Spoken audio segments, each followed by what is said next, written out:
போட்ட உடனே பார்த்தீங்கன்னா அரைக்க ஆரம்பிச்சிட்டு உங்களுக்கு. நார்மலாக நம்ம மற்ற கிரைண்டர் பார்த்தீங்கன்னா அரை மணி நேரம் பண்ணுற வேலையை இது வெறும் 20 நிமிஷத்தை வந்து பண்ணி முடிச்சிடும் உங்களுக்கு. ஆமாம், அது பாருங்க சூப்பராக பார்த்தீங்கன்னா வச்சுங்களேன் எடுத்து கொடுத்துருந்தேன். ஆமாம், அதுவுமே வந்து கையே வைக்க தேவை இருக்கு. க்ளீன் பண்ணுற வேலை எங்களுக்கு சிரமமாக இருக்குமா? இதில் எப்படி? இதில் க்ளீன் பண்ணுறது ஈஸி தான். ஆன் பண்ணிட்டு அந்த மாதிரி தண்ணி முங்குற வரைக்கும் உள்ள ஊற்றுருங்க. தண்ணியை வெளியே எடுக்கிறதுக்கு இருக்கு பார்த்துங்க. இதை எடுத்துட்டு விட்டுட்டிங்கன்னா அதுவே வெளியே தள்ளி. 1 கிலோ மாவு தூக்கி உள்ள போட்டிங்கன்னா கரெக்டாக ஒரு 2 நிமிஷம் மட்டும் விட்டா போதும். சூப்பராக பெஸ்ட் எடுத்துரும் உங்களுக்கு. டெலிவரி வந்து தமிழ்நாடு ஃபுல்லாக ஃப்ரீ ஷிப்பிங் தான் பண்ணுறோம். வணக்கம் ப்ரோ. வணக்கம். இன்னைக்கு எங்கள் இல்லத்தரசிகளுக்கு தகுந்த மாதிரி ப்ராடக்டாக காமிக்க போகிறோம். எல்லார் வீட்லையும் இருக்கக்கூடியது இருக்க வேண்டியது ஒரு அட்வான்ஸ்டாக பண்ணுறது தான் இது இருக்கு பாருங்க. 2 கலரில் கொடுத்துருக்கோம். ஒன்று பிங்க் கலர், ஒன்று ஒயிட் கலர். இது வந்து பார்த்தீங்கன்னா ஸ்மார்ட் ஃபிங்கர். அதாவது பார்த்தீங்கன்னா கையை வைக்காம மாவு அரைக்கிறது. கை வச்சு தானே அரைச்சி வச்சு எடுப்பாங்க. இந்த கிரைண்டர் பொறுத்தளவுக்கு நீங்கள் கை வைக்க தேவை இருக்காது. உளுந்து போட்டு தண்ணி ஊற்றிட்டீங்கன்னா அதுவும் அரைச்சி வெளியே தள்ளிடும். அது மாதிரி அரிசி போட்டு அதுவும் தண்ணி வெளியே தள்ளிடும். கையை வச்சு எடுக்க தேவை இருக்காது. ஸோ 2 மாடலில் கொடுத்துட்டு இருக்கோம். எப்படின்னா ஒன்று 2 லிட்டர் கெப்பாசிட்டி, இது 1.5 லிட்டர் கெப்பாசிட்டி உங்களுக்கு. மற்ற கிரைண்டர்லாம் பார்த்தீங்கன்னா உங்களுக்கு ஓவர்லோட் ஆச்சுன்னா கட் ஆஃப்லாம் ஆகாது. வாட்டர் காயில் தான் ப்ராப்ளம் வரும். இது வந்து ஓவர்லோட் ஆச்சுன்னா ஆட்டோமேட்டிக் ஆஃப் ஆகிடும். மற்ற கிரைண்டர் எல்லாமே ட்ரம்மும் சுத்தும் கல்லும் சுத்தும். இது வந்து பழைய காலத்தில் ஆட்டாங்கல் டைப் முறை. இதை பாருங்க, சுவிட்ச் ஆன் பண்ணோம்னா இந்த கல் மட்டும் தான் சுத்தும். இந்த ட்ரம் வந்து அப்படியே தான் இருக்கும். கொஞ்சம் வந்து சுத்தாது உங்களுக்கு. இது வந்து பழைய காலத்து முறை. சொல்றத விட நம்ம அரைச்சி காமிக்கலாம். எவ்வளவு நேரத்தில் அரைக்குது அப்படிங்கிறது பார்க்கலாம். மற்ற கிரைண்டர் நீங்க 1/2 மணி நேரம் அரைக்கிறீங்க அப்படின்னா இதுல வந்து பார்த்தீங்கன்னா ஒரு 20 நிமிஷம் அரைச்சி முடிச்சிடலாம். ஸோ அந்த அளவுக்கு ஸ்பீடாகவும் அரைக்கும் உங்களுக்கு. குயிக்காக ரெடி ஆகிடும். இந்த பார்த்தீங்கன்னா உளுந்து வச்சிருக்கோம். நீங்க அரிசி நீங்க மற்ற கிரைண்டர்ல என்ன அரைக்கிறீங்களோ அது அத்தனையும் அரைச்சிக்கலாம் உங்களுக்கு. இதை கூட பார்த்தீங்கன்னா இந்த மாதிரி லிவர் ஒன்று கொடுக்குறோம். இது என்ன யூசேஜுங்கிறத பின்னாடி நான் உங்களுக்கு காமிக்கிறேன். உங்களுக்கு இதை ஃபிட் பண்ணுறது முதல்ல காமிச்சிடுறேன். ரொம்ப ஈஸி தான் ஃபிட் பண்ணுறது. மற்ற எல்லா கிரைண்டர்லையும் பண்ணக்கூடியது தான் இது. ஸோ இது தனியாக எடுத்துக்கலாம். இதை பாருங்க, இதை தனியாக எடுத்துட்டீங்க அப்படின்னா உங்களுக்கு இதுதான் பேஸ். ரொம்ப ஹேண்டியா இருக்கும். ஒரு வீட்ல மிக்ஸி மோட்டார் எப்படி இருக்கோ அதே மாதிரி தான் இருக்கும் உங்களுக்கு. ஸ்பேஸ் சேவிங்கா இருக்கும். வீட்ல அந்த செல்ஃப்ல கூட வச்சுக்கலாம். தாராளமா. ஆமா, இந்த பாருங்க, இந்த ட்ரம் எடுத்து மேல ஃபிட் பண்ணிட்டீங்க. இந்த வாய் மட்டும் பார்த்தீங்கன்னா நேரா வர மாதிரி பார்த்துக்கணும். ஓகே. ஸோ சைடில் வர மாதிரி வைக்க கூடாது. நேரா வர மாதிரி வச்சிட்டீங்கன்னா தான் பாத்திரம் வைக்கிறது கரெக்டாக இருக்கும். அதுக்கப்புறம் இந்த கல் பாருங்க, இது வந்து ஊத்துக்குழி கல். இது ஊத்துக்குழி கல். ஆமா, நல்லா சூப்பராக அரைக்கும். இந்த மூடி தான், இதுதான் அந்த கிரைண்டரோட ஃபுல் டைட்டும் இந்த மூடில் தான் இருக்கு. இதை மேலே வச்சுட்டு இதை லாக் பண்ணிட்டோம். ரொம்ப ஃப்ரீயாவே லாக் பண்ணிக்கலாம். ஃப்ரீயாக லாக் ஆகும். நல்லா டைட் பண்ணிக்கலாம். நல்லா டைட் பண்ணிட்டு நீங்கள் மிஷினை ரன் பண்ணிட்டீங்கன்னா கல் சுத்த ஆரம்பிச்சிடும். ஆமாம். அப்புறம் இப்போ இந்த சவுண்டு வருது பார்த்தீங்களா? இப்போ இந்த உளுந்து போட்டதுக்கப்புறம் பாருங்க சவுண்டுங்கிறதே வராது. சவுண்டே வராது. ஆமாம், சவுண்ட் அப்படியே சவுண்ட் அப்படியே சவுண்ட் கம்மியாகிடுச்சு பாருங்க. நாய்ஸ் ரொம்ப கம்மியாக இருக்கும். ரொம்ப கம்மியாக இருக்கும். இதில் மூடி வேற மூடி கொடுக்குறோம். அந்த மூடியை போட்டிங்கன்னா இன்னும் சுத்தமாக கம்மியாகிடும். கம்மியாகிடும். வேற லெவல் ப்ரோ. எனக்கு எவ்வளோ போடணும்னு தெரியல. இருந்தாலும் ஒரு சும்மா டெமோக்காக நான் அரைச்சி டெமோக்காக காட்டுறேன் உங்களுக்கு. பாருங்க, போட்ட உடனே பார்த்தீங்கன்னா அரைக்க ஆரம்பிச்சிட்டு உங்களுக்கு. நார்மலாக நம்ம மற்ற கிரைண்டர் பார்த்தீங்கன்னா 1/2 மணி நேரம் பண்ணுற வேலையை இது வெறும் 20 நிமிஷத்தை வந்து பண்ணி முடிச்சிடும் உங்களுக்கு. ஸோ இந்த சவுண்டு கூட வரக்கூடாது அப்படின்னா அது பாருங்க, அவ்வளோதான். துளி கூட சவுண்ட் வராது உங்களுக்கு. நார்மலாக நம்ம வீட்டில் இருக்க கிரைண்டர்லாம் போட்டாங்கன்னா கடுப்பாக இருக்கும். என்னையா அது எப்பயா கிரைண்டர் ஆஃப் பண்ணுவீங்க அப்படிங்கிற மாதிரி இருக்கும். சவுண்டு வராது உங்களுக்கு. சூப்பராக அரைச்சி கொடுத்துருவோம். Okay, ton. ஸோ நீங்கள் உளுந்தும் அரைச்சிக்கலாம். வடைக்கெல்லாம் அரைக்கிறீங்க, ரொம்ப குறகுறப்பாக அரைக்கிறீங்கன்னா போட்ட உடனே எடுத்துக்கலாம். உங்களுக்கு வடைக்கு போடுற மாதிரி எடுத்துக்கலாம். இந்த மாதிரி பருப்பு ஊற வச்சு கடலை பருப்பு ஊற வச்சு அரைப்பாங்களே, அதுவும் பண்ணிக்கலாம் உங்களுக்கு. இது இல்லாமல் பார்த்தீங்கன்னா தயிர், மோர், பருப்பு, கீரை கடையிறதுக்கு தான் இந்த லிவர். இது ஸ்டீல். ஆமாம், இந்த ஸ்டீல் கம்பி, இந்த கம்பியை போட்டிங்க அப்படின்னா நீங்கள் வெண்ணெயெல்லாம் எடுப்பாங்கல்ல, மற்ற வச்சு கடைஞ்சி எடுப்பாங்க, அதெல்லாம் கூட நீங்கள் இதை பண்ணிக்கலாம். உங்களுக்கு மாவு பாருங்க ஓரளவுக்கு பார்த்தீங்கன்னா ரெடி ஆயிடுச்சு.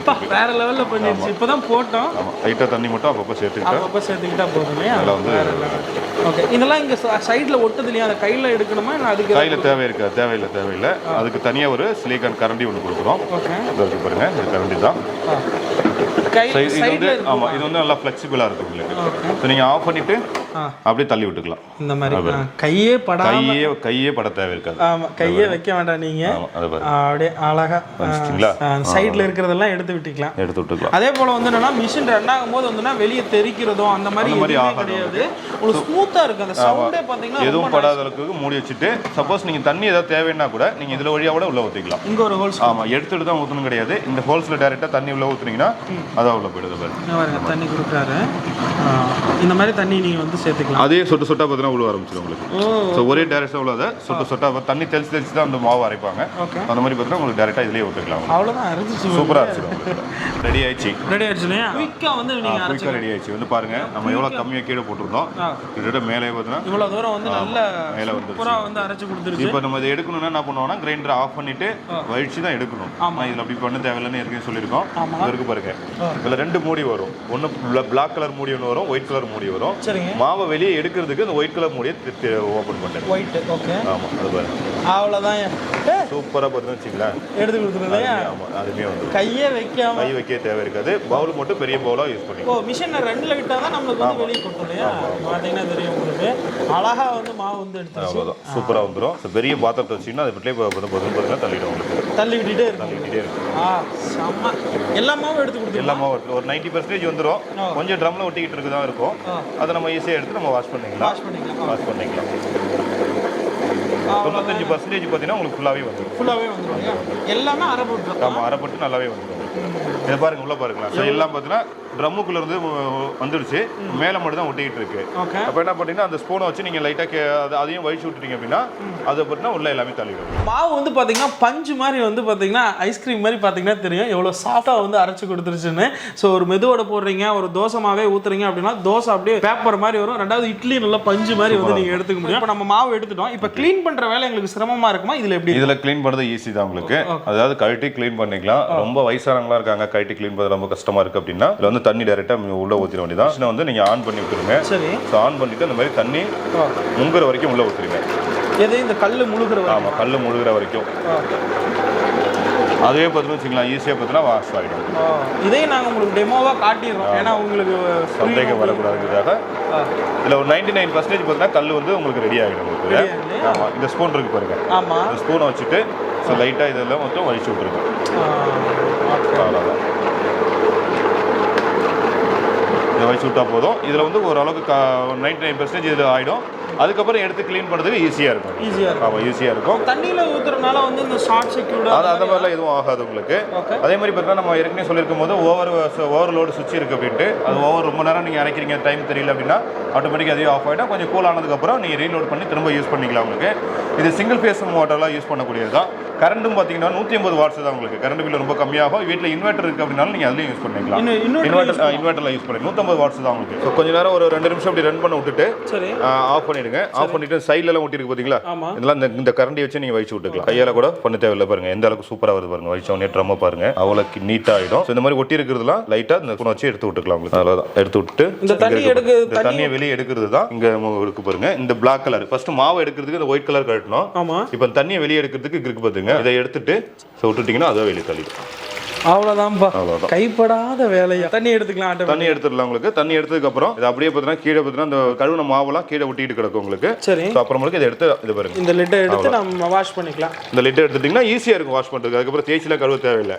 சும்மா டேப்பை திறந்து விட்டு ட்ரம்மை கல்ல காமிச்சினா போதும். ஈஸியாக பார்த்தீங்கன்னா க்ளீன் ஆகிடும். அதே மாதிரி ட்ரம்மை எடுத்து சும்மா டேப்பை திறந்து விட்டு காமிச்சா தேய்ச்சி கழுவணுங்கிற அவசியம் இல்லை. தண்ணி நம்ம உள்ள ஊற்றி வாஷ் பண்ணும்போது அந்த மிஷினுக்கு மோட்டருக்கு எதுவுமே ஆகாது. இதெல்லாம் எதுவுமே ஆகாது. லீக்கேஜ்லாம் எதுவுமே ஆகாது. இப்போ வந்து என்னன்னா அரிசி மாவுக்கு அரிசி அரைச்சிட்டோம். அப்புறம் உளுந்து எல்லாமே பண்ணி கட்டிட்டீங்க. இதுல வேற என்னென்னலாம் பண்ண முடியும்? இதுல பார்த்தீங்கன்னா உங்களுக்கு அடுத்து மாவு பெசலான்னு சொல்லியிருந்தோம். இந்த சில்வர் ரிங் தான் உங்களுக்கு இந்த கம்பியை வச்சு இந்த கம்பியை போடும்போது உள்ள இருக்கிற கல்லை வெளியே எடுத்துருங்க. அது கூடவே சேர்த்து போட முடியாது. கல்லை வெளியே எடுத்து வச்சுட்டு அப்புறம் அந்த ரிங் இன்சர்ட் பண்ணலாம். இங்க ரிங் இன்சர்ட் பண்ண வேண்டியதான். மாட்டிட்டு அந்த ஒயிட் கலர்ல இந்த மூடி வச்சு மேல டைட் பண்ணிடுங்க. கல்லு போடும்போது இதே ஏதாவது டைட் பண்ண போறோம். இதுக்கும் இதே டைட் பண்றது தான். நீங்க மாவு வந்து நிறைய பிசைஞ்சிக்கலாம். பார்த்தீங்கன்னா ஒரு 5 கிலோ மாவு வரைக்கும் நீங்க பிசைஞ்சிக்கலாம். சூப்பரா இருக்கும். சப்பாத்தி மாவு மட்டும் இல்லாம கோதுமை உங்களுக்கு பரோட்டாவுக்கு மைதா அதுவும் பார்த்தீங்கன்னா நீங்க பிசைஞ்சிக்கலாம் உங்களுக்கு. பாருங்க சும்மா சாம்பிளுக்கு பார்த்தீங்கன்னா ஒரு கம்மியாக தான் இருக்குது மாவு. 1/2 கிலோ மாவு இருக்கும். இதுவும் நம்ம கையை வைக்க தேவை. நம்ம கை வைக்க தேவை இருக்காது. இன்னும் ஒரு 1/2 கிலோ பாக்கெட்டையும் போடுறோம் உங்களுக்கு. ஏற்கனவே 1/2 கிலோ போட்டுக்கோ. இன்னும் ஒரு 1/2 கிலோ. இதில் எவ்வளோ கிலோ வரைக்கும் போட்டு நம்ம சப்பாத்தி இதை பாருங்க 1 கிலோ ஒரு அப்படியே 2-3 கிலோ போடலாம். 2-3 கிலோ போடலாம். இப்போ நம்ம 1 கிலோக்கு மேலேயே தான் கொட்டியிருப்போம். கண்டிப்பாக பார்த்தீங்கன்னா தெரியும். 1 கிலோ தேவையான அளவுக்கு கூட ஆயில் வேணும் அப்படின்னா ஆயில் விட்டுக்குங்க. சால்ட் வேணா கூட இதிலே சால்ட்டை போட்டுக்கலாம். தேவையான அளவு உங்களுக்கு தேவையான அளவுக்கு தண்ணியும் எது வேணும் எண்ணெயும் தண்ணியும் வேணா ஊற்றிக்கங்க. சரிங்க. கூட சால்ட் போட்டுட்டு ஃபர்ஸ்ட் எம்டியாக பார்த்தீங்கன்னா மிஷினை ரன் பண்ணிடணும். ஏன்னா அந்த சால்ட் வந்து மிக்ஸ் ஆகணுங்கிறதுக்காக நம்ம போட்ட ஆயிலும் சால்ட் மிக்ஸ் பண்ணிட்டு அதுக்கப்புறம் நீங்கள் உங்களுக்கு அளவுக்கு தகுந்த மாதிரி தண்ணி எவ்வளோ வேணுமோ நீங்கள் வந்து சேர்த்துக்கலாம். கொஞ்சம் கொஞ்சமாக நீங்கள் ஆட் பண்ணிக்கலாம். இப்போ கையில் பணிஞ்சா எவ்வளோ நேரம் ஆகணும்? கையிலலாம் பணிஞ்சினா எப்படி ஒரு 1/4 மணி நேரமாக தான் ஆகும். இதில் பண்ணீங்கன்னா ஒரு 2 நிமிஷம் 3 நிமிஷத்துக்குள்ள ரெடி ஆகும். அவ்வளோதான். அதை பாருங்க ரெடி ஆயிடுச்சு பாருங்க. வேற லெவல். ஆமாம் தண்ணி மட்டும் உங்களுக்கு அளவு கரெக்டாக தெரிஞ்சுதான் எந்த அளவுக்கு வேணுமோ அந்த அளவுக்கு தண்ணி மட்டும் கரெக்டாக ஆட் பண்ணிங்கனாலே போதும். ஓகே. இப்போ 2 பேர் தான் இருக்காங்க. அவங்களுக்கு தேவையானது கூட கொஞ்சமாக நீங்கள் 1/2 கிலோ கூட நீங்கள் போட்டு பிசைஞ்சிக்கலாம். 1/2 கிலோ கூட பிசைஞ்சிக்கலாம். நிறைய வேணாலும் ஃபங்க்ஷன் வீட்டில் அப்படின்னா நிறைய பிசையணும் அப்படின்னாலும் நிறைய போட்டு பிசைஞ்சிக்கலாம். தண்ணி மட்டும் அளவு மட்டும் கரெக்டாக பார்த்து. ஆமாம் நான் கொஞ்சம் கொஞ்சமாக சேர்த்துக்கிறேன். வேணா இந்த மாதிரி கம்மியாகவே சேர்த்துக்கலாம். கொஞ்சம் கொஞ்சமாக சேர்த்துக்கலாம். ஒரே டைமும் ஊற்ற தேவை இருக்காது, கொஞ்சம் கொஞ்சமாக சேர்த்துக்கலாம். இந்த ஒட்டிட்டு இருக்கு ட்ரம்ல கடைசியாக ஃபினிஷிங் எடுக்கும்போது பாருங்க சுத்தமாக கல்லையும் ஒட்டாது, உங்களுக்கு அதுலேயும் ஒட்டாது. அந்த அளவுக்கு பார்த்தீங்கன்னா ஒரு ரொட்டேட் பண்ணி கொடுத்துரும் உங்களுக்கு. இதே மாதிரி தயிர் கடையிறதுக்கு, வெண்ணெய் எடுக்கிறதுக்கு, இதுக்கெல்லாம் பெரிய மத்து வச்சு வீட்டில் கடைஞ்சி எடுத்துக்கிட்டு இருப்பாங்க. அந்த மாதிரி இருக்கவங்களும் நீங்கள் இதை யூஸ் பண்ணிக்கலாம். பஜ்ஜி மாவுலாம் கலக்கணும் அப்படின்னா அந்த உருண்டை இல்லாமல் கலக்கிறதுக்கு இது சூப்பராக இருக்கும். இதிலே போட்டு கலந்து எடுத்துக்கலாம். உங்களுக்கு வெண்ணெய் எடுக்கிறதுக்கு நல்லா இருக்கும். ரெடி ஆயிடுச்சு பாருங்க. நம்ம 1 கிலோ மாவு போட்டோம். ஆனால் சுற்றில எந்த இடத்துலையும் பார்த்தீங்கன்னா மாவு ஓட்டாது. இதே கையால் பிசைஞ்சு வச்சுக்கலாம். தண்ணியை ஊற்றி பிசைஞ்சு அதுக்கு ஒரு அரை மணி நேரம். அதனாலே சப்பாத்தி வீட்டில் மேக்ஸிமம் செய்ய மாட்டோம். அதனால ரொம்ப யாருப்பா பிசைறது அப்படின்ட்டு. ஆனால் இது 1 கிலோ மாவு தூக்கி உள்ள போட்டிங்கன்னா கரெக்டாக ஒரு 2 நிமிஷம் மட்டும் விட்டா போதும். சூப்பராக பிசைஞ்சு எடுத்துரும் உங்களுக்கு. பாருங்க ஃபுல்லாக பார்த்தீங்கன்னா ஒட்டவே இல்லை பார்த்தீங்களா? இப்படி பாத்திரத்தில் பசுற மாதிரியே ஆஃப் ஆயிடுச்சு. அவ்வளோதான். அவ்வளோதான், சப்பாத்தி ரெடி. ஆமாம், இந்த கம்பியை எடுத்துக்கலாம். ஸோ இது வந்து எதுவுமே ஒட்டாது உங்களுக்கு. பாருங்க ஈஸியாக எடுத்துடலாம். எங்கேயுமே பார்த்தீங்கன்னா பிடிக்கும், இதுலேயும் எதுவும் ஒட்டாது.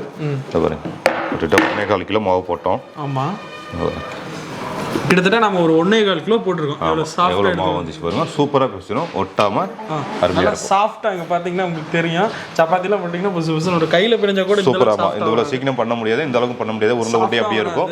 இதில் வந்து உள்ள கெட்டி இல்லாமல் ஒரே மாதிரியே பிசைஞ்சு கொடுத்துரும். இங்கே வந்து பார்த்தீங்கன்னா ஒரு ஐடியா கிடைக்கும் உங்களுக்கு. ஸோ மாவு நம்ம எவ்வளோ கொட்டணும், எங்கேயுமே பார்த்தீங்கன்னா அந்த க்ளீன் பண்ணுறது சும்மா எடுத்து இப்படி வாஷ் பண்ணி சும்மா டேப் திறந்துட்டு வாஷ் பண்ண மட்டும் ஃபுல் டைமாக நம்ம வந்து பார்த்துருக்கோம். ஸோ இதில் வந்து எவ்வளோ இது வந்து வச்சிருக்கீங்க, என்ன ரேட்டு கொடுக்குறீங்க அப்படின்னு சொல்லுவாங்க. 2 மாடலில் கொடுக்குறோம். இது வந்து பார்த்தீங்கன்னா ஒயிட் கலர் 2 லிட்டர் கெப்பாசிட்டி.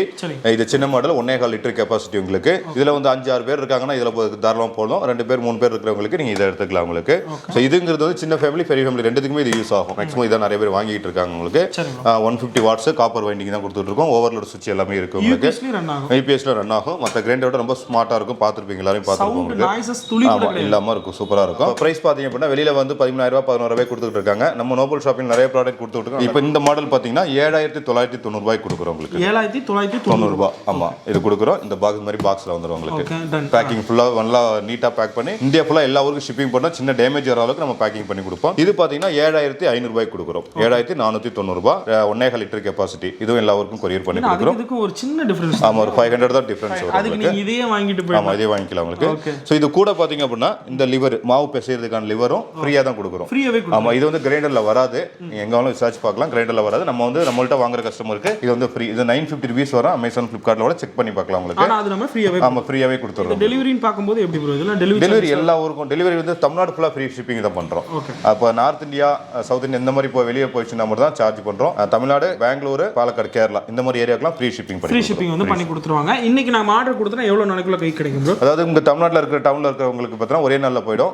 கொஞ்சம் அவுட்டரா இருந்தா 2 நாள்ல போகும். அதர் ஸ்டேட்டுக்கு 2 நாள்ல போய்டும். இதுக்கு எவ்வளவு வாரண்டி, எவ்வளவு இது கொடுக்கும்? இதுக்கு எல்லாமே இதுலயே உங்களுக்கு வாரண்டி கார்டோட தான் வந்துரும் உங்களுக்கு. 5 years வாரண்டி இருக்கு உங்களுக்கு. 5 வருஷம் இருக்கு. 1 year ரீப்ளேஸ்மென்ட் கேரண்டி இருக்கு மோட்டருக்கு.